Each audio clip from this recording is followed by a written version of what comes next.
Men do not just unconditionally love you and respect you and care for you. They don't. What they care about, what they care for, what all of us truly care about is, can you see them? Can you see them clearly? And by clearly, we mean, can you see the hero's journey that they are on and the ways in which they are sabotaging? If you can see that and you can deliver that to them, that is something they will protect. That is something you will suddenly become the harbinger and the high priestess of their soul, of their hero's journey. That they will give their lives to. But if you shirk that responsibility, or you do it casually or not at all, and think that your mere kindness, your expertise in the kitchen, your acumen in the bedroom is good enough, it just never will, because it's not important.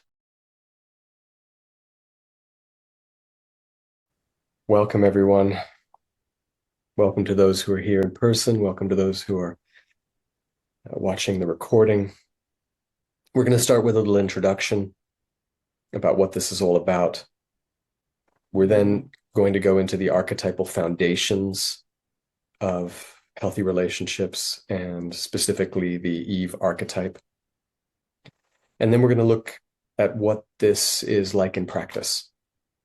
And then, of course, for those who are here in person, we're going to go into the very details of your relational blueprint. And that's going to be something that I'm extremely excited to share, because it's the kind of thing that we now have enough wisdom to offer to individuals by the time they're in their early 20s, if not earlier. This is a kind of blueprint that you can have for the entirety of your life. It's not going to change. By the time you're in your mid-20s, it's already crystallized. And our work here is to provide an extremely crystal clear map of that blueprint, which is going to tell you what's going to come down the line for you relationally, primarily in your intimate and romantic relationships, but to be honest, also most of your other relationships. Once you have that, it changes the game of your relational life, period.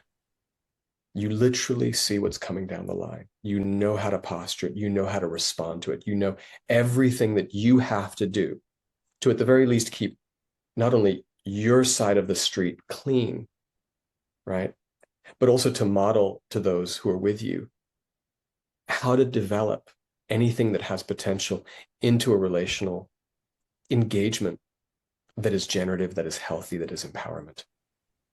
And, last but not least, in a way that minimizes heartbreak, that minimizes the suffering of broken attachments that the world is, still in the midst of.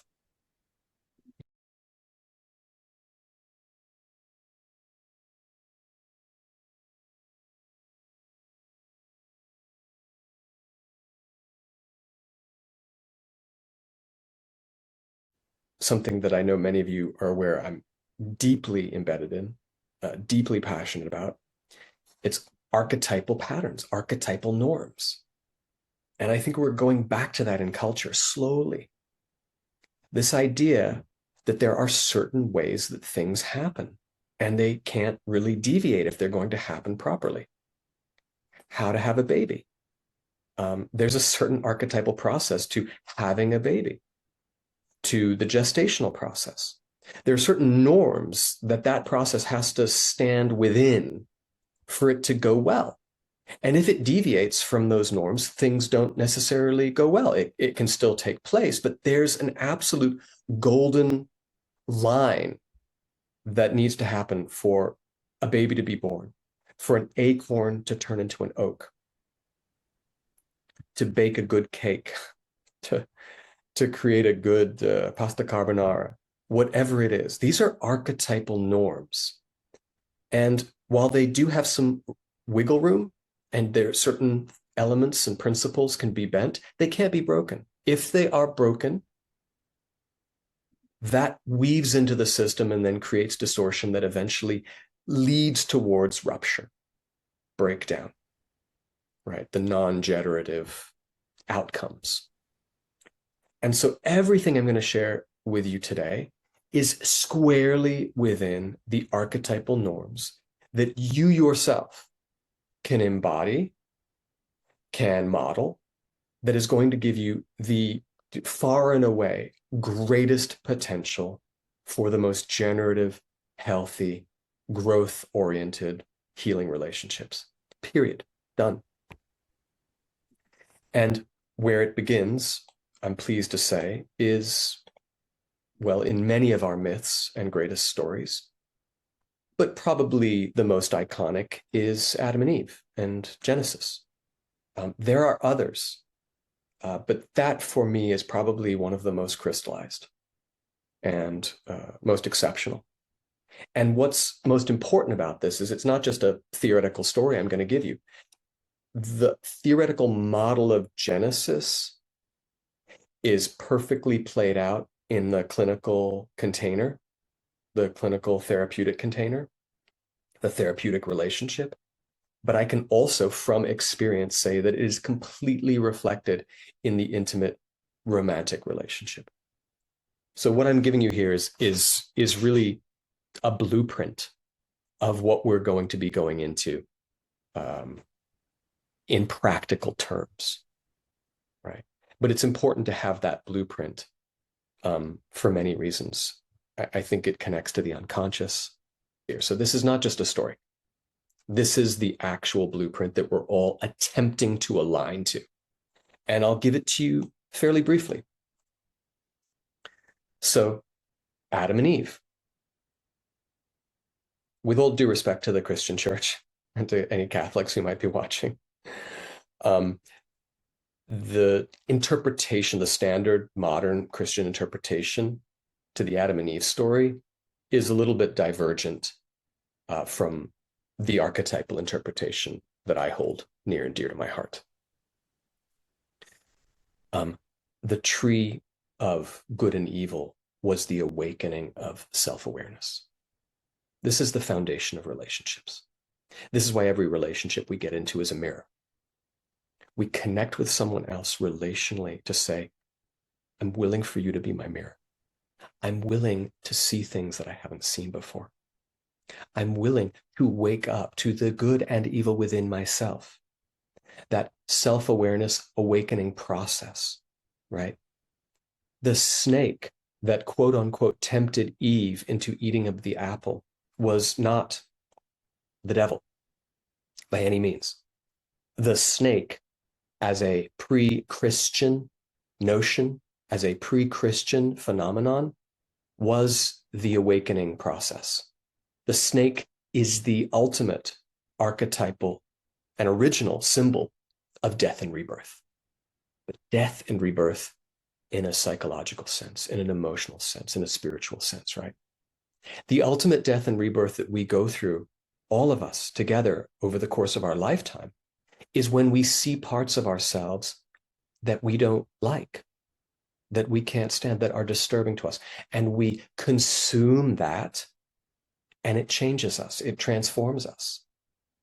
If you show me, or I should say, when those I have worked with, whether my wife or my teachers or my mentors, when they have shown me parts of myself that I have not wanted to see, and I have kept my eyes pried open, a death and rebirth process takes place, right? You cannot see your own shadow over and over again and not die and be reborn to a greater, more healed, more empowered you. That's the invitation of the snake. The snake actually is geometrically, you could even say cosmically, is the torus. It's the toroidal dynamical motion of going inside of yourself and then going outside of yourself and going inside and going outside. I've done a presentation on this in great detail online, which is the esoteric meaning of the caduceus. If anyone wants to have an even greater elaboration on that, please go and watch it. It's so important. But this is what the relational engagement is all about. The snake is the invitation to go into yourself and see what you have not seen. Why the snake was brought to Eve first is incredibly important. And it has nothing to do with gender. It never did, but it certainly doesn't now anymore. Eve is the feminine principle. Whether you're a man, whether you're a woman, whether you're non-binary. Some of us are more aligned to the feminine principle. Some of us are more aligned to the masculine principle. Some are hermaphroditic in the fact that we're balancing both. But fundamentally, the principle within the couple and within us that attunes, that is sensitive to the snake, to the invitation to die and be reborn, to spirit, we could say, that brings the snake to us in the form of the unconscious, in the form of the shadow that rises up. The part of us that is most attuned to that is the feminine, archetypally. Why? Because the feminine is the most sensitive. It's the most empathic. So once again, it doesn't matter whether you're a man, whether you're a woman, whether you're non-binary in some other sense. If you are feminine or the feminine within you, that is the part of us phenomenologically that is closest to the unconscious. It's not the masculine. The masculine's on the other side of the feminine. The masculine wraps around the feminine, protects it. All right? That's what we say. Women and children off first. Put the mask on the child first. The feminine is the one within us that needs to be protected most. Within the couple, the one that needs to be protected most. This is not a patriarchal thing. It is ontological. That's what it really is, right? So Eve was a representation of the feminine that feels these elements, that is invited into the death and rebirth process first. It's the yin within you. It's the yin within the couple. And their journey is to take that power and speak that truth. The yang always comes second. The masculine always comes second. The masculine is the one that protects. It's the one that is less sensitive. It's the one that's out there, so to speak, whether you're a woman, whether you're a man, that is out there fighting, that is out there protecting. The only way the masculine connects to the unconscious, connects to spirit, agrees, is inspired to go on that journey of death and rebirth, is they are invited with sweetness, the sweetness of the apple, right? And I say that not just kind of poetically, mythopoetically. I say that very pragmatically.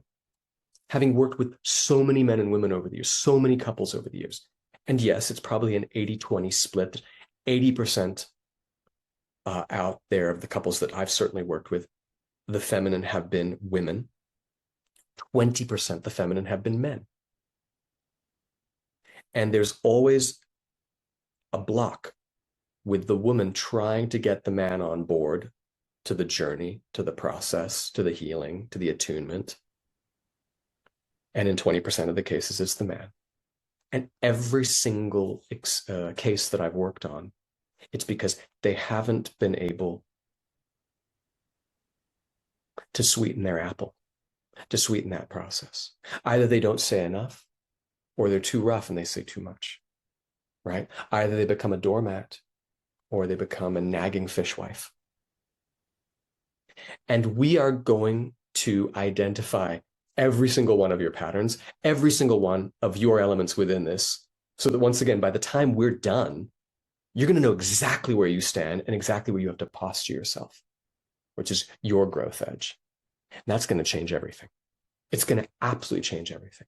And by the end of today, we are going to design your apple, which in the therapeutic sense, I just call it's called the intervention, right? It's the part of the feminine that reaches into the masculine and touches that place that says, do you want to go on this journey with me? We're going to be covering all of that. When you deliver the apple well, that's where the alchemical shift happens. And it's something we have to learn. It's a process. And you will have your own barriers to it, because you will have potentially an inner child that goes against all of this because they have a primitive defense from their original attachment wounding from childhood. That has to be addressed too. Those two elements we will completely address. I will give you the draft of like, this is how the game is played. And I really see that in relationships. It's like a tennis game. And most people don't know how to play tennis. They're throwing their rackets, they're serving right next to the net, They're not putting their feet in the right way. They're arguing and not agreeing about when the ball is out or not. Like that is a decent analogy, which I will keep recurring back to. Most people in relationships are not actually agreeing and then honoring the rules of the relational game. They're not. Every single couple I've come into, within seconds, I'm like, hold on, you were out. You did this, you did that. From the get-go, within seconds, we have to correct things. And I'll get into the reason why, but I'll maybe say just for a second why that's so important. The ground rules for all of this is that you have to be as impeccable as possible. Game playing is out. It's over. It's done. This idea that like, well, he called me after a day, so I might wait for 2 days to call him back. That's over. That is so over. And I'll tell you exactly why. If you start to play any game whatsoever other than consistent, reciprocal, honest, respectful, taking accountability where necessary, if you're not modeling all of that, two things happen very specifically. One, you actually muddy the waters of what's taking place so that you can't see when he or the other begins to deviate from healthy, secure norms.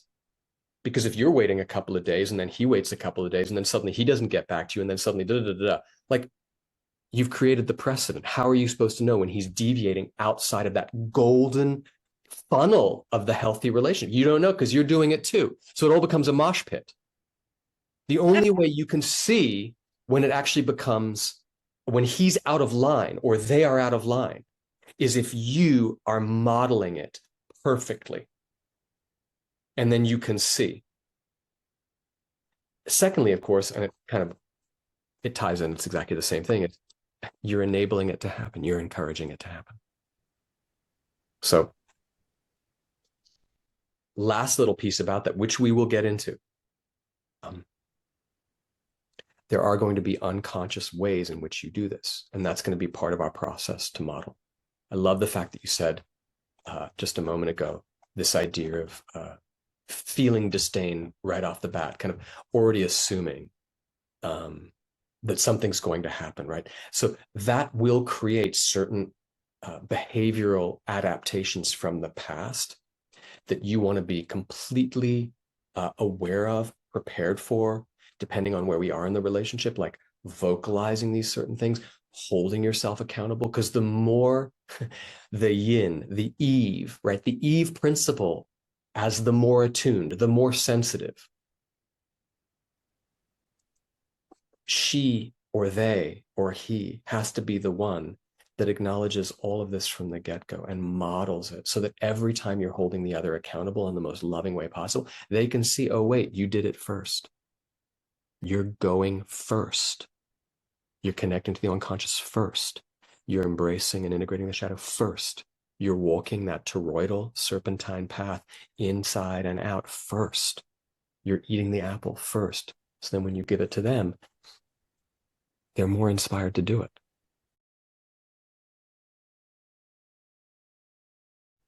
And I'm going to give you guys a handout, by the way. Like, you know me, I like to be very lyrical. I like to give you the kind of the transmission.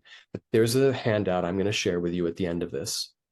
And it's going to be very specific. I'm going to like usher you through this process with, you know, if Christina, if you're in a relationship now with someone, we're going to take time and we're going to talk about exactly where you are in that. Because there's a funnel, right? It's like a sales funnel. It's not a sales funnel, right? It's like a funnel to consummation. I mean, there's, you know, base one, base two, consummation, long-term commitment, right? Like that's a funnel and you have to get through that. And you know, one thing that I'm so passionate about these days, because this is something I've witnessed so long, is I'm absolutely fed up, especially for women, who go down the funnel without the safeguards and get deep into it, and then it breaks. And you have this huge heartbreak. I'm fed up with it. I can't stand that anymore. We don't need to do that anymore. Like, we don't need to do that anymore. My goal is that all of you are going to understand all of this at the end of it. It's going to be just absolutely crystal clear. And once it's crystal clear, I see it as, it's like these relational experiences will be like pitches on a baseball field, and you will know what's coming. It's just that simple. You'll see it coming a mile off. That's what I want for you, because then suddenly it becomes a real psycho-spiritual practice. Even more than that, it's a practice for life. It's a practice for empowerment and healing. You just see them coming, you're like, oh, here's my mom, here's my dad, here's that wound. Okay, and you know exactly how you have to posture yourself to work with it. That changes everything. Then it really becomes exciting and not mysterious or re-traumatizing. You just know it. So that's my commitment, all of you.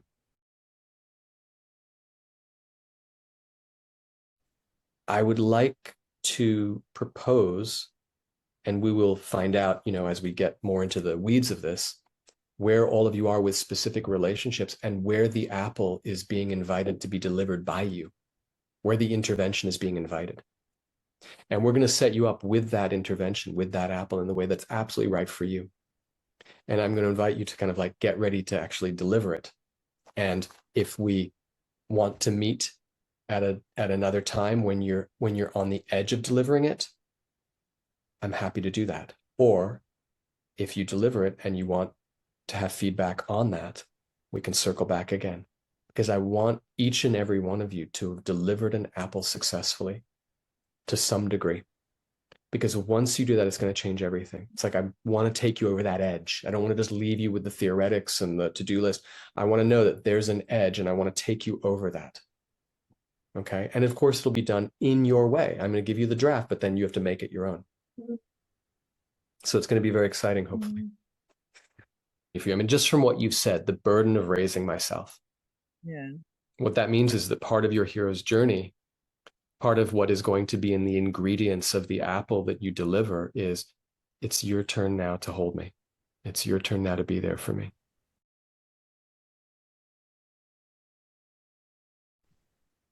So what I want to do is I want to give you guys the roadmap now. It's a funnel. It has a million different superficial variations, right? And that's why I've been so excited to share this, because it took me a really long time to see the underlying archetypal funnel of the relational arc from the first date to the long-term commitment. It took me a long time to see that archetype. It's like if you're looking around at flowers, see all these different colors of flowers. Like, it takes a long time to realize that it comes from a pollen and the bee and the stem and the stamen, and then suddenly the birth. You know what I mean? It takes a long time to see that underlying dynamical process. And so I want to give you what I've seen. Okay. And I'm going to share this with you in a document. So you're welcome to take notes. You're welcome to let it wash over you. But then you're going to see it in a document. And then I want you to map this onto the relationship that you're going to be working with through this training. And then, once again, there will be a moment where you are invited to deliver the apple. And of course, there's not one moment where we're invited to deliver the apple. It's an ongoing process. We're eating apples the whole way through the relationship. It doesn't stop. We just get better and better at delivering and eating. Delivering is holding accountability, offering reflection. Eating is taking accountability, digesting reflection, digesting shadow, and in turn, dying and be reborn, right? That's the transformational relationship. That's what a relationship is all about. It's about becoming more whole. So the first thing you have to do is identify whether you're a little more yin or a little more yang. Now, no matter how hermaphroditic you may be, and I'm pretty hermaphroditic, we will usually have in relationship aspects of us that are more yin or are more yang, right? Simple way of putting it is like, when you're in conflict, do you say too little or do you say too much? Are you a little hard, or are you a little too soft? I don't say that in a provocative way. I mean it sincerely. Like, is your energy excessively yang or is it excessively yin? You will notice that in conflict. These are the aspects of your psyche that are looking to be strengthened. right? There's a great phrase from the Tao Te Ching. If I can recall it, it's something along the lines of, the Tao is all about, it's like a bow. The width becomes um, narrower and the length is extended. It's the stringing of a bow. It's very poetic. And it just shows that from the most ancient of times, like, even Lao Tzu fully understood that we were on a journey of mediating our excessive yang, upgrading our recessive yin, and vice versa. Right. So the first most important thing is for you just to kind of just recognize that your psyche has a shape. And part of it is it's excessively overdeveloped as a result of trauma, and part of it is excessively underdeveloped as a result of trauma. That's what you look like. And you're walking around looking for someone who is a little bit the opposite. That's your complementary opposite. And they will trigger those wounds. And every single wound, every single conflict you get into is a healing and empowerment opportunity. I cannot state this enough. This is one of the most important elements of this, right? Every single conflict you get into, every single time you are triggered. And just to be clear, once again, you are not just looking for your complementary opposite. You are looking for the individual who will trigger your wounds. So part of your work over these next couple of weeks until we meet again is to, and I'm happy to make myself available for a quick call. That's how much I want you guys to get this down pat, is where are you excessively yin? Where are you excessively yang? Where is your wound? So, for example, we already have one wound that sounds a little bit like there's an expectation of being let down. There's an expectation of having to do all the work. Great. So what's likely to happen is you're going to have someone who your psyche is going to call someone in who's going to trigger that. You're going to have someone who is open to you doing all the work and maybe a little bit on the back foot about it. That's what your psyche would call in for the purpose of saying what you could not say as a child, for the purpose of activating and ushering them through and saying, hey, this is your moment now of delivering that apple. And we're going to get into the weeds of it. Because the devil is in the details, but we need you to really see just the overarching pattern. The person who, in terms of feeling disappointed, you're going to call someone perhaps in, and we'll get into the details, who is inevitably going to disappoint you and who's going to activate that wound where suddenly they are the abandoning father or they are the mother that didn't show up or whatever it was. That's the right partner. That's the right partner, as long as we can usher them through the process consciously. As long as we know at the very beginning, hey, this is a tennis game. We're both trying to up each other's game. If we don't have the tennis game down, if we don't have the rules down, it's just a re-traumatization. It's a trauma bond and re-entanglement. Everything has to be upfront and everything can be upfront. So part one is your psyche is misshapen, like all of ours, right? It's lopsided.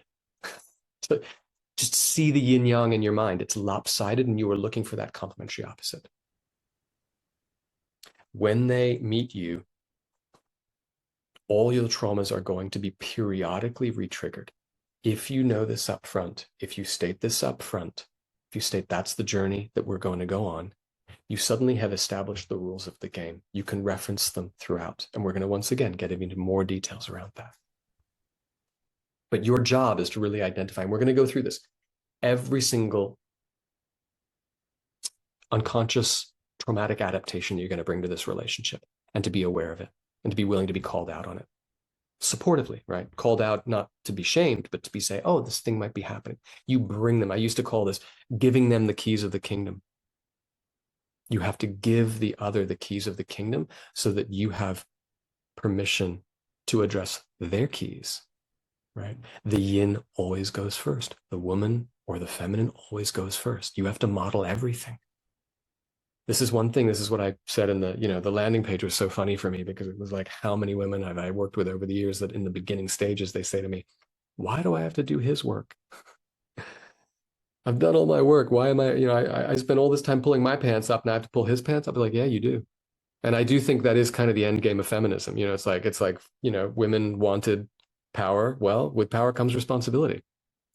Sorry. Like, and you guys definitely bear the lion's share of the psycho-emotional and spiritual responsibility. Like, look at any yoga class, right? Look at this class, right? It's like majority women. So you do have to take that responsibility on. But I'm going to definitely get to that point where it's like, you don't just do it forever. You offer them a crossroads. And we're going to get to that. That's the apple.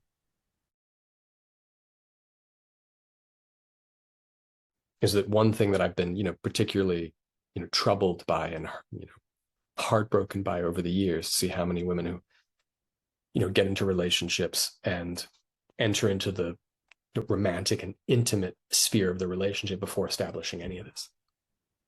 That's the kiss of death. It's the absolute kiss of death.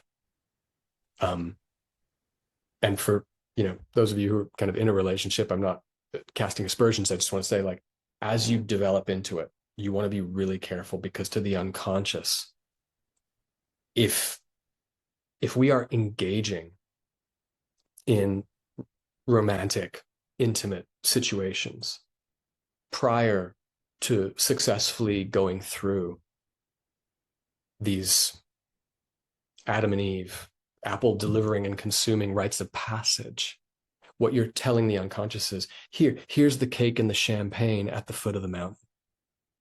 So we're going to celebrate at the foot of the mountain. That's actually to infantilize the partner. It's to infantilize the man.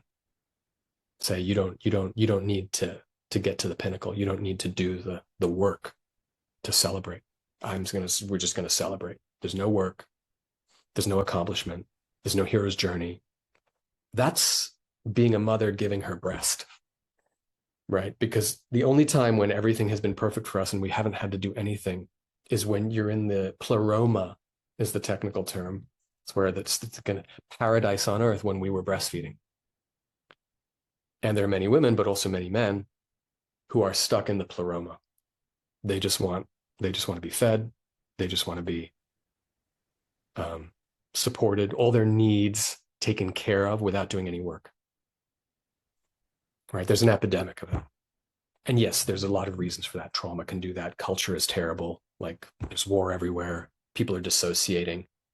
And when many of us dissociate, certainly when men dissociate, women the same, you go into the devouring feminine. The devouring feminine is excessive porn, excessive doom scrolling, excessive drinking. That's another nipple right there, right? Drug taking. All of these things is part of the pathological pleroma. It's where we go back to that. So be very wary of giving of yourself as a woman to a man prior to going through successfully these stages that we're going to go into in detail.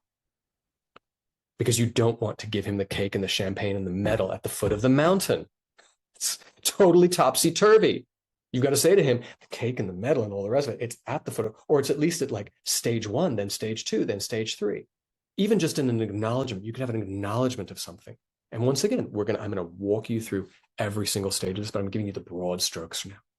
That's the orientation we want. You don't have dessert at the beginning of the meal. You have it at the end, right? And once again, you're inspiring the hero's journey in the individual, in the man, when that is the order, when you are holding to that order. One of the most important parts about this training is setting you up in a situation where if things are going to go wrong or go south, if the relationship is going to work, you are able to fail quick and fail cheap, as the entrepreneurs say. Fail quick and fail cheap. You don't have to go in and have like an enormous heartbreak, having gone through something tremendously deep, but having never brought the apple or having skirted around it. We don't want you skirting around it. We want you bringing it fairly early on. And from the micro reactions that the individual, the man or whoever it is, gives you, they will tell you whether they're going to make that journey or not. They will tell you whether they are ready and capable of climbing the mountain or not. And also the posture in which you are delivering that to them is inspiring. It's not like you're dangling your own body at the end of at the top of the mountain. That's not what it's about. It's an archetypal thing of like, if you want to go on this journey with me, it would be wonderful. And if you don't, that's okay too. But we're not going to explore desert if you're not, because it's not a good opening condition. The initial conditions don't look good, right? They're telling you they may not make it. And so you want to be very careful. And so you're protecting yourself when you get those signals instead of giving everything, going into everything. You've got it. I actually don't see it. It's across the board. It's across the board. I see it in the gym. Those of you who've been in my trainings, I joke about the gym. Like, say again, Marianne? With any kind of relationship, it doesn't matter age, gender. The closer you get to someone, the more all this activates. Done. So with acquaintances, it's a very long process. If you see someone once every 6 months, it'll take 10 years to go through this. Yeah. But if you're meeting with someone intimately, it's going to be there on the second date. Because the minute you get close, if you get close to someone, that's not by happenstance. It's not because the business looks good and the profits look good and, oh, this could be fun. It's because your psyche has connected to them for the purpose of moving towards greater wholeness. So you're absolutely right that this relates to all relationships. I'm glad you brought it up. I don't want to dilute, the elixir of this training and go into absolutely every single one, but you're absolutely right. I've seen it across the board. It is an archetypal phenomenon of all relationships. But where we really get it and train it is in the intimate sphere. Yeah.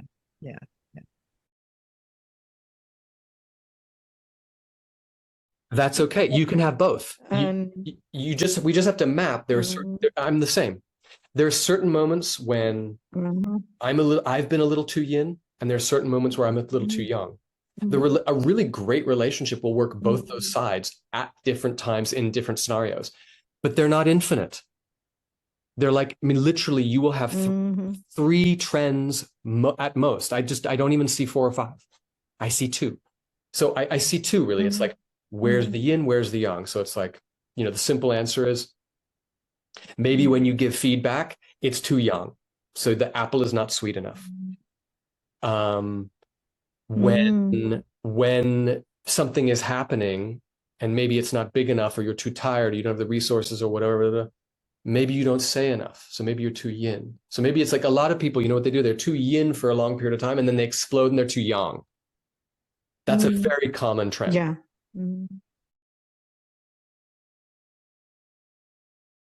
So you meet a man, you meet someone who you can feel there is something, there is an attraction. Now, what you're going to notice from the very first correspondence, quite frankly, certainly from the very first date, is what they are working with on their journey towards wholeness. They will be revealing this to you. And once again, at the highest level or the lowest common denominator of it, it'll be excessively yin in certain areas, excessively yang in others. You go on a first date with the guy, does he forget his wallet and you have to pay? Okay, so he's definitely got a recessive masculine that needs some help. Is he constantly interrupting you? Okay. He has a recessive masculine. If he's not paying the bill in the first time, or he's just like, oh, hold on, does that thing where it's like, oh, the bill comes, wait.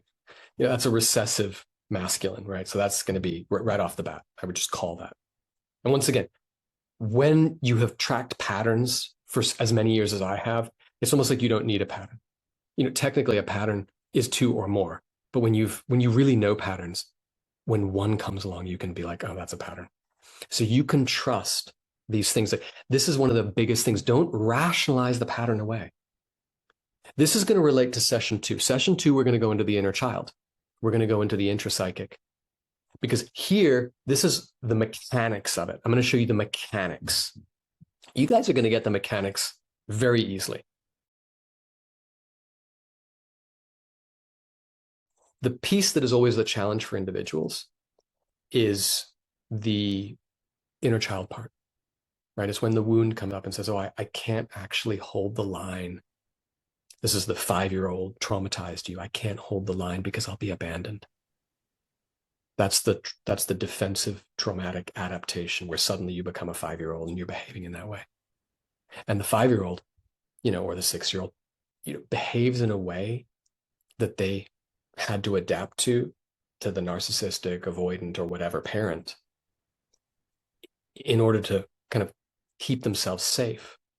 But later in life, it doesn't keep us safe. It actually re-elicits the wound. It re-elicits the trauma. So there is going to be a moment where, almost like a brinkmanship, where you have to come up and you're being invited to do something and the mechanics are right. You've seen the pattern, the intervention is ready, but that inner child's going to have to be worked with. That's the piece that most people do not address. So session 2, we're going to be really going into the inner child and showing you exactly what's happening with that, how they're going to get in the way, how are they going to try to grab the steering wheel of the relationship from you, from the queen, from the sovereign, and careen off the road. And that's the moment that you have to do that intrapsychic inner child work so that you de-blend from them and it can actually take the more, sovereign path that's going to actually make the relationship better. When you're on the first date, the second date, the third date, here's the thing. First of all, you're going to be seeing what I call deviations from the norm. Do they arrive late? Do they excessively apologize? Do they constantly interrupt? Are they constantly, hold on? Are they doing that thing? Are they doing that thing? They're going to show you everything, right? And you have to track that, not because you're cruel and sadistic and are trying to catch them out. You're tracking that because that's what they're coming to you for, right? The tagline for this whole training should be, men are not inherently respectful of women, let's say. Men do not just unconditionally love you and respect you and care for you. They don't. What they care about, what they care for, what all of us truly care about is, can you see them? Can you see them clearly? And by clearly, we mean, can you see the hero's journey that they are on and the ways in which they are sabotaging that? If you can see that and you can deliver that to them, that is something they will protect. That is something you will suddenly become the harbinger and the high priestess of their soul, of their hero's journey. That they will give their lives to. But if you shirk that responsibility, or you do it casually or not at all, and think that your mere kindness, your expertise in the kitchen, your acumen in the bedroom is good enough, it just never will, because it's not important. It's not important. Some of those pieces are important, like especially in the beginning. And I mean, there has to be an attraction, but I guarantee you right now, the attraction is actually when the psyche's fit. So it has nothing. I've never seen beauty, power, wealth, influence have anything to do with long-term relationships. It doesn't. People think that. It has nothing to do with it. It has to do with your ability to see the hero's journey they are on and deliver it. Suddenly then you are something to them. So getting back to it, right? First couple of dates, you have to see, where are they deviating from the norm? Don't rationalize it. No, traffic was not bad. It doesn't matter that it's a Saturday night and everywhere is booked. It doesn't matter. They arrived late. Track it. Trust it. Ask relationships, for those who are in this initial phase, ask their relationship with their family. Because what you're really doing is saying, what are you bringing to me? And what are you working with? You have to know, hey, what's your relationship like to your mother? What's your relationship like to your father? Which is really just an encoded way of saying, what are we going to be working on? What are you going to be bringing to us? What are you going to be projecting onto me? Yeah, exactly. It is hilarious. If they have children, stepchildren, actual children from a previous marriage, ask about the ex-wife. Ask who you are going to become. and who they're going to make you, right? And if we were in a really enlightened society, call her up. Hey, you're handing the baton to me. So tell me, where am I picking up from? It's all true. It's all real. It's all right. Previous partners should just get together. It's like he graduated from you, perhaps, or perhaps failed and now is trying again. And vice versa, you with your previous relationships. So here's where it gets kind of interesting. What you're going to do now, you've seen some deviations from the norm with you. You've asked him questions about his family. Those rhyme and connect. Start connecting them. We'll get into more of that in a bit. You ask him about his career too, his life circumstances, right? Is he living out of a tent? Is he in a tiny home? Has he got a mansion but he's estranged from his children? All of these things speak volumes, right? You've got his deviations from norms with you, his relationships to his family of origin, his life conditions. I want you to know that all of those connect. They all are he's doing the same thing with all of it. Excessive masculine in certain areas, recessive yin in other areas, recessive masculine in other areas. And once again, we can actually predict what you are all going to be experiencing because it's going to be the photographic negative of you. So where you are excessively masculine, he will likely be recessively feminine, right? Where you lack, he has. Where he has, you lack, right? Where you have wounds, he will trigger them. Where you are a little bit aberrant, you will be triggering his wounds. So I often say, kind of like a good architect, if you tell me how big your master bedroom is, I can tell you how big your kitchen is, and how big your spare bedroom is, and how big your living room is, right? That's how it works. So when we work with your psyche, we can tell what his is likely going to be, most definitely going to be. And then we can infer the process you guys are going to go through. And we're going to go over this, right? You guys are going to populate all of these elements with what you have experienced. We're going to put it together. And so what happens is once you start to put this together, this is the serpent. Okay.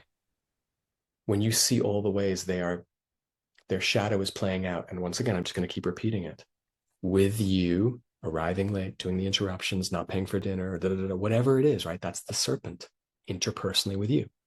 Then he tells you about his family. That serpent rhymes with the family. You're going to hear the same stories in different ways with his daughter, with his son, with his ex-wife, with his mother, with his father.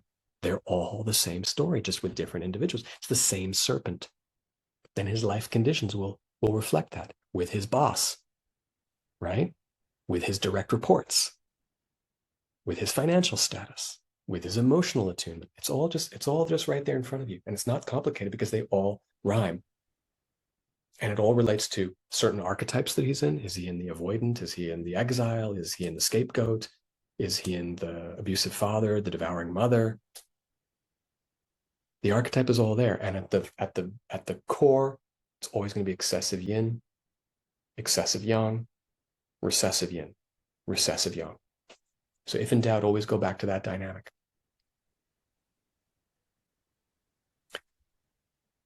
Once you have understood that, and I am going to teach you how to connect all of those, right? And have that in your hand. That's his serpent. That's his serpent. Once you've understood that, that's what he's looking for. He's looking for a woman who can see that in him. He's looking for an Eve, but not just who can identify the serpent, but who can wrap it in an apple and deliver it to him sweetly and say to him, I see you.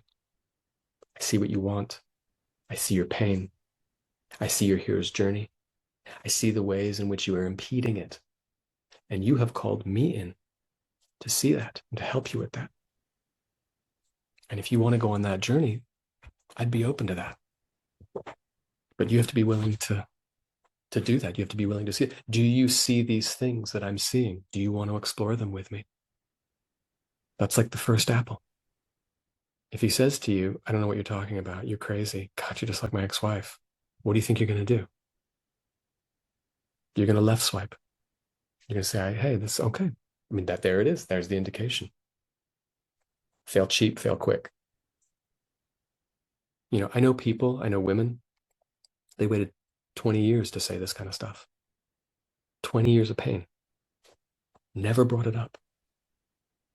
Always danced around it. Enabled the partner, enabled the pathology. Never connected it, just avoided it. Just like, oh, landmines. And what happens is you end up meeting people, they've been in marriages for 20 years, filled with landmines. You can hardly go anywhere. There's nowhere to move. There's certainly no growth. But what's happened is that the yin is responsible. This is what's, I think, revolutionary about this approach. The yin is responsible. Why? You guys know this at this point. Because the yin is the one that is sensitive enough to see this stuff. Regardless of gender, the yin is the closest to spirit, to the snake, to the unconscious, to the shadow. The yin is responsible. The yang is further away. How's the yang gonna see it or change if the yin's not doing anything? It doesn't work. That's why Eve, the yin, delivered the apple to Adam and not vice versa. It is the responsibility of the yin. And if you are a yin woman, it is your responsibility.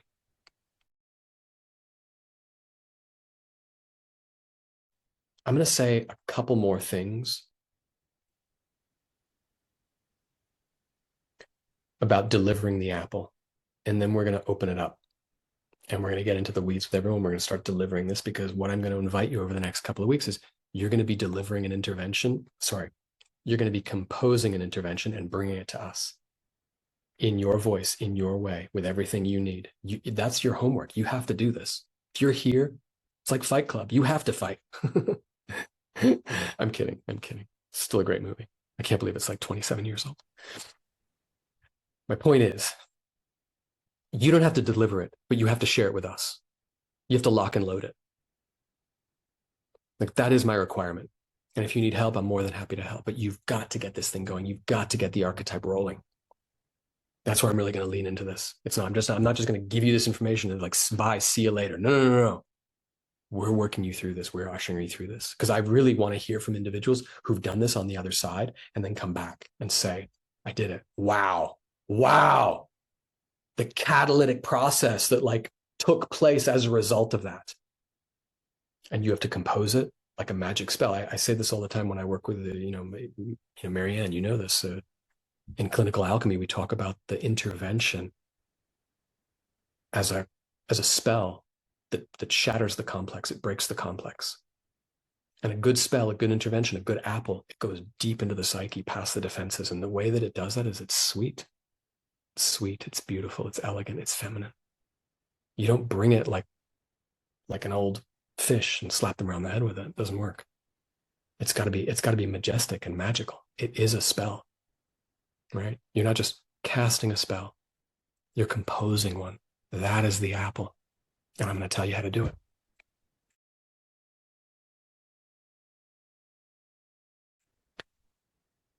So let's see if there's just a couple of little things I want to just note about this. The summary once again, and I'll give you the handout at the end so you've got it. You're connecting three things. Their aberrant behavior with you. You're not alone. You're not crazy. They're doing it everywhere in their life. That's why they've called you in to see it. You're connecting it to their family of origin and their traumas and their relationships with their mothers and fathers and maybe children if they have them. And you're making the connection between what they do to you and what happened with them. And then you're triply connecting it with their life conditions, their career, which is really important to a man, as we well know, right? Their financial status. And you will see, and I will help you to do this, you will see it's all connected. When you connect that and you bring it to them lovingly, it will blow their minds. And that's the moment you become Eve. That's the moment they look at you, not just as someone fun to hang around with and, eat food with, watch Netflix. And, it's like they will look at you as a harbinger of their hero's journey. That's a whole different ballgame. That's completely different. You've postured yourself in the most empowering place you can actually stand in a relationship. That's what this is all about. And anything less than that is not posturing yourself in the most powerful place. And I would even argue that like either you're in the most powerful place or you're not. That might be too much because I'm sure everyone in relationships points things out. But when you're just pointing it out, especially let's just say with, in a traditional masculine, man, feminine, man, woman relationship, you could very easily fall into sadly and unfortunately, into the role of the nag, the fishwife, you know. And so we really don't want that. And that often happens the longer the relationship goes. So that's why early interventions are great. Early interventions. And once again, what we're doing is we're bringing that and you're inviting a crossroads. The apple is delivered at the crotch of a crossroads, so to speak. Okay. And you're saying to them, like, you want to go on this journey, we go this way. If you don't, hey, it's wonderful, but I'm not really interested in repeating trauma, enabling trauma. I love you. You're so amazing. We have such good fun together. But it's really important to me to be in a growth oriented, like healing relationship, And of course, it doesn't really matter what they say. That's another thing. If you bring this to them, you will see it's like, if I had my way, and maybe it's not as simple as this, but the first kiss in an ideal world would come after the first apple. And if they receive it, you bring that first apple in the way that's right for you, poetic, beautiful, relaxed. You guys are just hanging out, watching the sunset, glass of wine, whatever it is. It's just like a lovely moment, right? And you're like, and you say, hey, I've got this sense that, as a man, you're looking for this. You're really looking for this journey over here, and you've shared it with me because you've shared this and this and this and this and all these things. They relate to this. They relate to this part of your healing and your empowerment, and I can feel like there's something between us that could take this journey together, or would you be, are you interested in doing that and addressing some of these things? If he looks at you and he says, wow, God, yeah, you really got my number. Wow, that's very astute of you. Yeah, I would really, I'd be open to that. Um, yeah, I'd be open to that. The first kiss happens after that. That's the reward for both of you. That's the celebration after having crossed the first rite of passage. Just an acknowledgement of what you've seen, what you've understood, and that perhaps they're willing to take that journey with you. And of course, if he's like, look, traffic was really bad the other day. I mean, I think you're kind of being a little bit persnickety here. Like, I was 5 minutes late. What's the big deal? And like, I look at my phone a lot because like I'm trading, like I kind of gotta make, I don't know. I just, you're sounding a little like my mom. And I just kind of like, like I'm like, I gotta work, I'm a man. I like to work. He don't get a kiss because he just failed. He just failed the test and this whole bullshit. Sorry, it just is. If you deliver it properly, right? Like if the whole thing is just like, if your apple is just like one of those California apples just like shining, it's like, and he just sniffs at it, then like that's an indication. And if it was me, he doesn't get a kiss that night. He's just like, okay, cool. Hey, I mean, you could still go on a second date. You could still keep bringing it to him. Like you'll watch it. Like he'll be on his phone again. He'll arrive late again. Like that's the thing, right? I know this. I know this for a fact. I promise you can take this to the bank. It'll keep happening. You can do 2, 3 more dates with him. You'd be like, I don't know, you're still doing this thing, you know? And I mean, like, I don't know. I'm not into enabling people with like certain things that I can already tell, like, are probably going to be something. And also for you, like, I think this is something that you're looking for. They still just don't get it. Yeah. Left swipe, stop. Like, don't engage. And what you're really doing at a deeper level when you do this, you're going to be changing your, the alignment you have to that archetypal field. I'm not going to say too much about this, right? Because it's too esoteric. But just trust me that having worked with individuals, I've worked with individuals, specifically women, but also men on this for years. 90% of the time when I show up, when I'm invited in, it's because they're rolling through a pattern of that. And I always say, another one's coming. We just wait. We just wait. I set them up in the way that I'm setting you guys up, and it's like another one's coming. The other one comes. We do the inner child work. We go through the process. If they re-engage and they move to intimacy and they eat dessert before they've climbed the mountain and it's a big disaster and it hurts, that encourages them to make sure they don't do that the next time. Then the next time comes along and they do it and they left swipe early and they avoid all that pain. The next individual who comes along is at a dramatically higher level, much more available. The more we stay in that pattern, the more the pattern persists. When we shift our alignment to it and we say no, the pattern upgrades. It's a little bit like, you know, the universe is listening. But I always joke, God will say to you, did you really get the lesson? I'm going to throw you another curveball. And he's going to be like 10 times better and 10 times more handsome and way more of this and way more of that, but it's the same pattern. If you fall into it, you will embed in the pattern even further. If you can see it and left swipe from it, the next one will be dramatically better. And then usually either the one after that or that one will be the one that like actually sees them home. And I've successfully supported, you know, like many women to move into healthy relationships with precisely this. This is why I'm finally bringing it, right? Because it's like, we got it. We got it. We know it.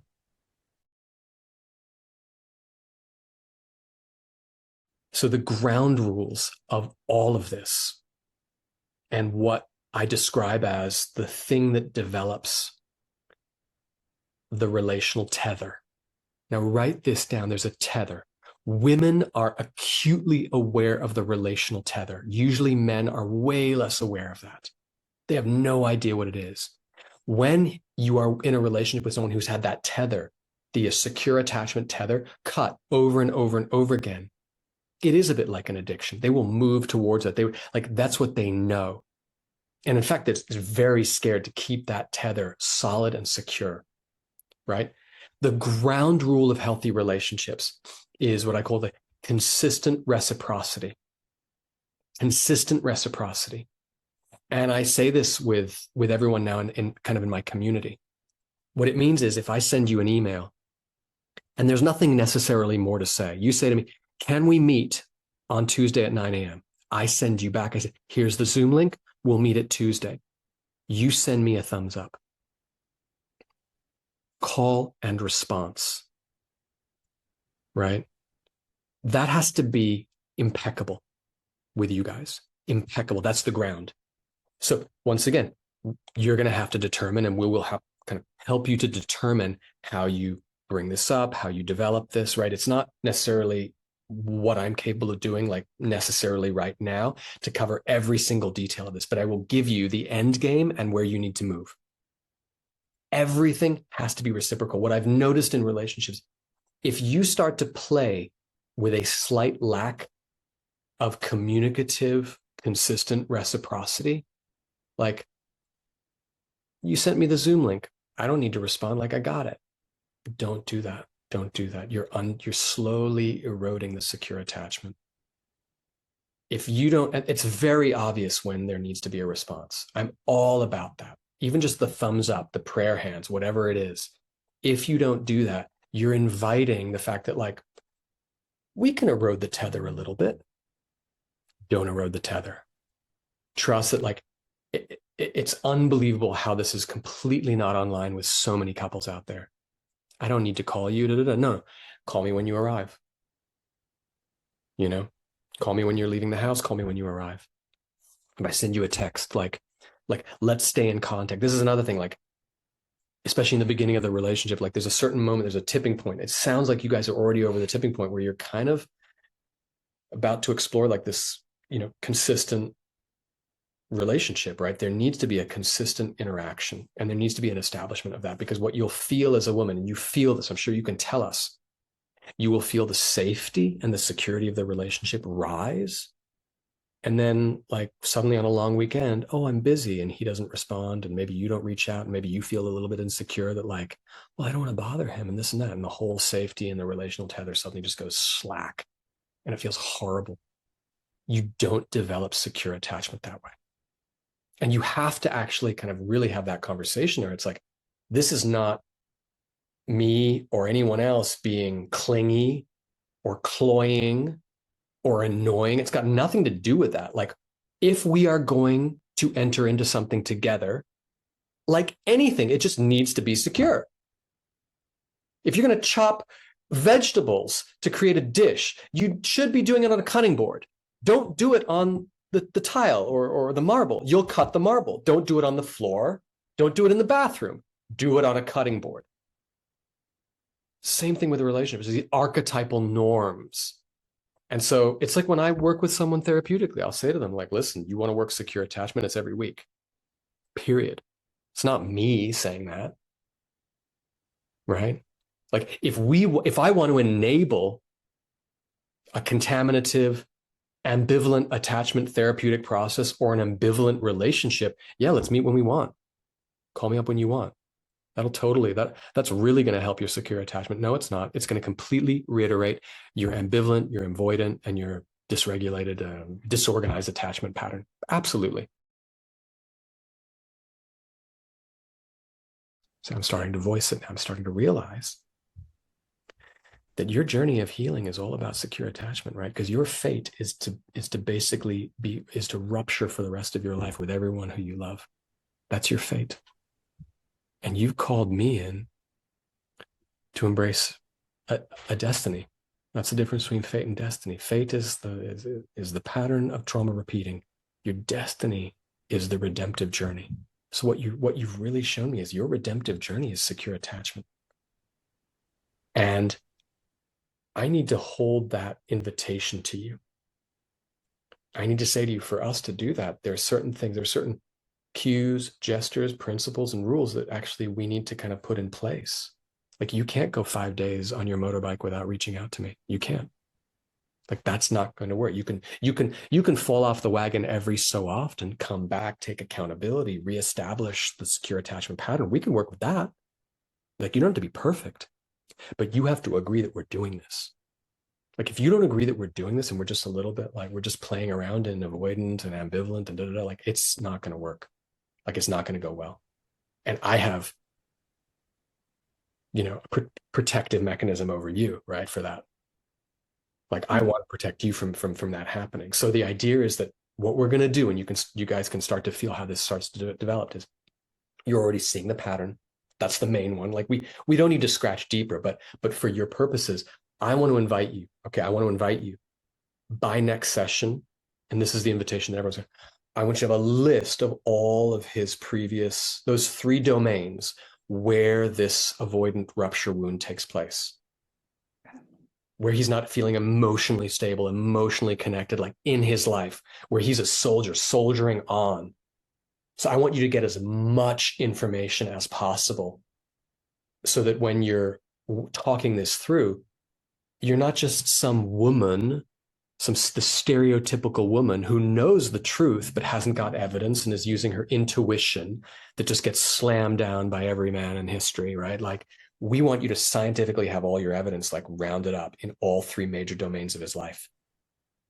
Then you're delivering to him like, I'm doing this not just for us as a couple. I'm doing this for me out of self-respect. I'm doing this for you because I care about you so much. I wouldn't I wouldn't want to enable your wound. Why would I want to enable your wound to happen again? Like, I have enough self-respect that I'm going to hold my standard for how I'd like to be treated. I'm going to hold up the torch for your healing, because I know that if I don't, I'm just enabling the worst. I'm enabling your complex, your pattern, your trauma to continue.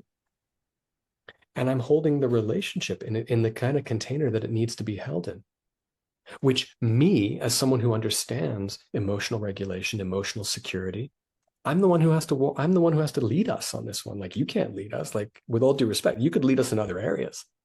You can't lead us in this one. Like, I'm not, the responsibility is on my shoulders. Like, I know what secure attachment is. You see where I'm going? You see, so that's starting to sound like an apple. You're the apple with the serpent inside, and you're bringing it to him and saying, "Come on this journey with me." Mhm. And he has to be willing to do that. And then what happens is, according to how he behaves, we can talk about all the details, but according to how he behaves is like, you might come to a brinkmanship moment, right? Because this is what I've seen in all relationships. Sadly, most stereotypical men, they'll get away with what you let them get away with. The complex, I should even say, it's not really about men, it's men and women, it's both sides. The complex will, it will try to get away with what you let it get away with. Now, I'm not strict on this. Like, once again, I've been through a 25-year marriage. I've done it on both sides. I've done it with, dozens of clients at this point. We want to be a little bit, we want to have some give and take, right? People are allowed to fail. It's an ongoing conversation, this kind of stuff, especially when you start to really embrace this transformational healing juncture of the relationship. But once you put that framework down, I won't say it's like 3 strikes and they're out, but it's like, I don't know, 5 strikes, 10 strikes. Mhm. What I have seen is there might come a moment, I'm not saying this will happen with you, but there might come a moment where you start to realize, oh, wait a minute. No, yeah, like they don't, they're going to call my bluff. They're going to call my bluff. They think I'm willing to lower my standard.